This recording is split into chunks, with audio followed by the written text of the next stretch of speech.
Hey everyone, Carl here with Littleroot Lessons, bringing you a deep dive featuring Gyarados today. Gyarados is something we saw a lot of play in earlier formats in Sword and Shield, but as Pokemon have been added and kind of just newer things have been added, like Regieleki, the very strict Pokemon coming in the format and things like that, Gyarados has fallen off quite hard. However, in Series 10, it's starting to see a resurgence, and so I kind of want to take a look at one of my more favorite Intimidators in Gyarados and see why it's doing well in Series 10. So, Gyarados. Gyarados offers a lot when it comes to coverage. Notable things that Gyarados gets access to are things like Electric-type moves, Fire-type moves, Grass-type moves, Dark moves, Rock, Ground, and things of that nature. If you could think about back in Gen 1, Gyarados was one of the hard-to-get legendary Pokemon because you had to train a Magikarp to level 20 and do all this stuff to get this Pokemon to evolve. Well, Gyarados has become more so just, it's kind of outgrown its type. Being a water flying type, it only has 2 flying moves, whereas Nintendo and the Pokemon Company have treated it like a dragon type for so long. It just kind of feels weird. However, when you pair this really good coverage and its decent bulk with the fact that it has Intimidate, Gyarados can become this kind of bulky offensive threat that can keep your opponent's Pokemon at bay via Intimidate and all of the cool coverage that it has. Throughout Sword and Shield, Gyarados has seen a whole lot of play in the earlier formats. The big things that I think about when I think about Gyarados were Series 1, 2, and 3. 3 being at the tail end of Gyarados' highlights. Gyarados, I think, was one of the main Intimidators in Series 2. And then when Incineroar came out in Series 3, we kind of saw Gyarados dip a little bit, and Incineroar and Arcanine were kind of the popular ones. But as we kind of grew into Series 4 and Series 5, introducing all these new Gigantamax Pokemon, Gyarados still saw a significant amount of play. Mainly in the form of Moxidos instead of the Intimidate versions, looking to take advantage of Max Airstream with Dynamax and kind of snowball out of control. However, since then, it's kind of just fallen off into unplayable numbers, I would call it.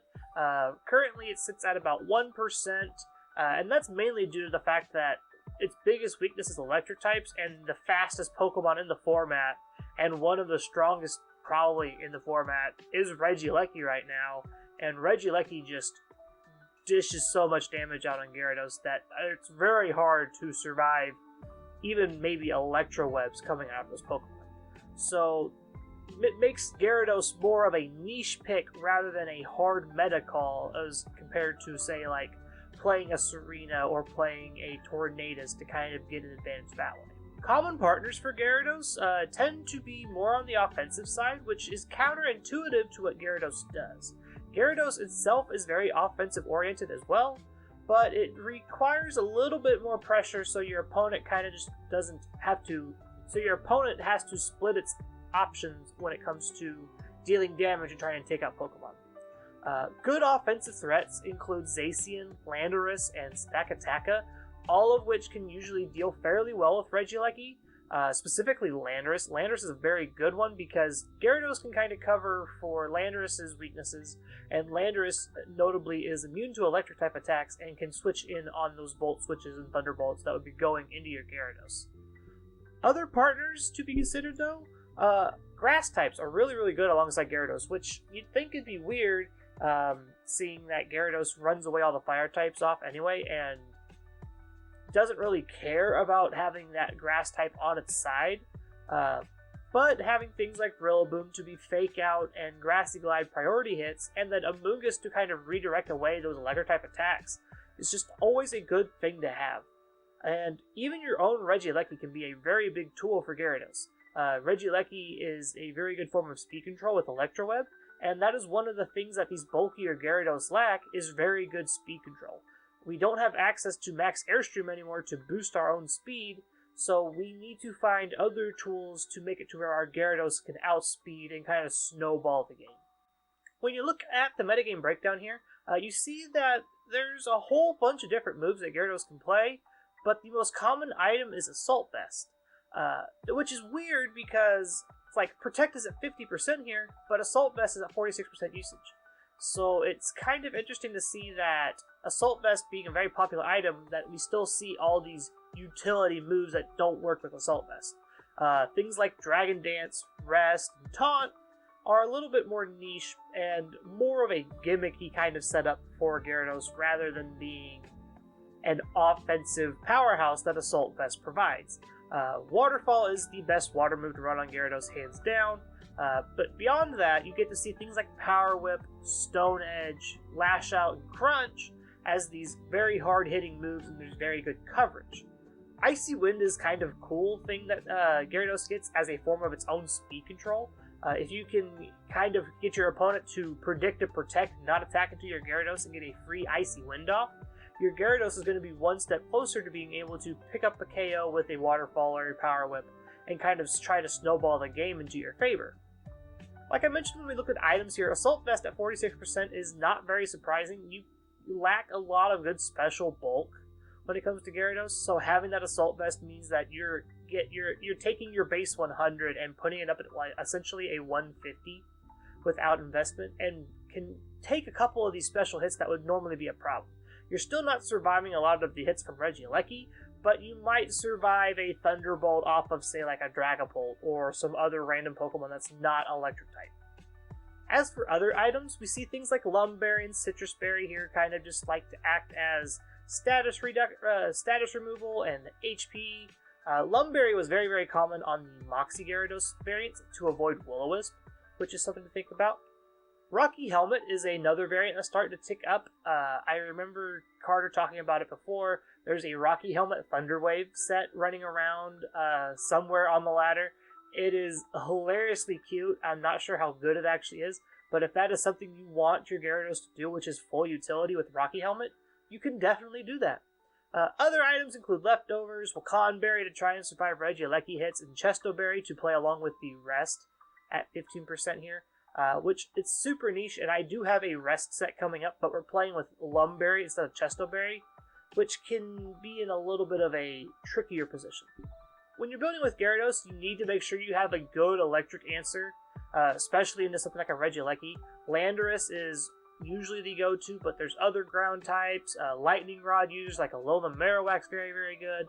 Just having that way to make sure your Gyarados survives against these Electric-type Pokemon and then be able to deal with them is always just like a must when you're playing with Gyarados. Gyarados can also dish out a significant amount of damage when left to its own devices, but sometimes needs some teammates to kind of pick up some slack. These usually come in the form of Zacian or Rillaboom, other hyper-offensive threats like that, because Gyarados on its own just can't cover everything all the time. So this means that a more passive team looking to kind of stall and drag the game out may not actually like Gyarados as much as it thinks it would. And like I mentioned earlier, Moxie Gyarados is still an option in this format. While not as popular as the Intimidate version, I believe it's like some 97% usage to 3% Moxie. It can catch opponents off guard if you get this good setup, pick up a KO or two, get an attack boost, start to steamroll through your team because there's never any Dynamax to worry about anymore. On the inverse of that, you are very weak to Intimidate in this form.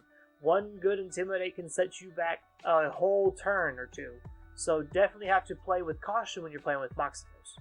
Looking at some of these movesets here, the first set comes from the team that Ro and Penguin have been playing with a little bit. He gave me a whole bunch of calcs for this, but I do not have time to list them off. But Crunch, Power Whip, Icy Wind, Waterfall with Assault Vest, and Max Attack feels like probably one of the better sets to deal with.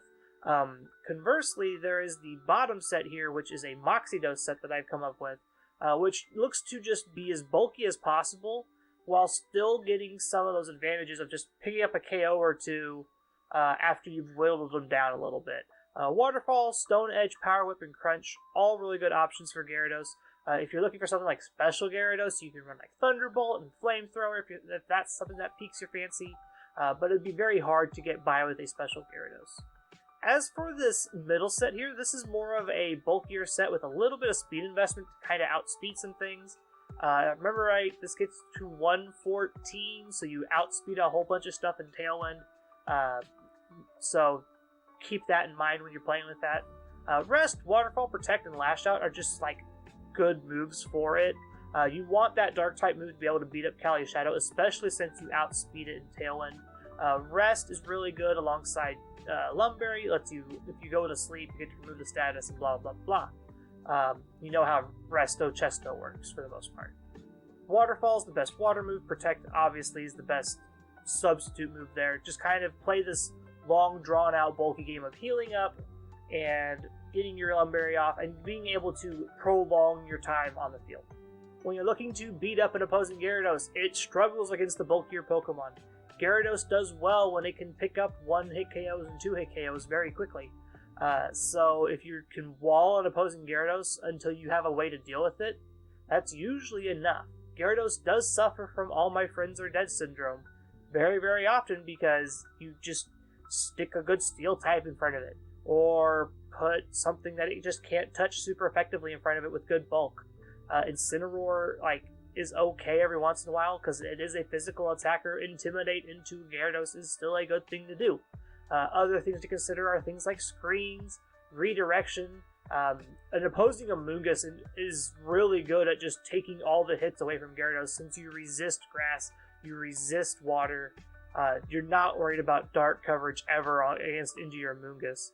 So the fact that Gyarados doesn't run spread damage means you can just take that Gyarados and just neutralize it altogether with a well-timed Rage Powder.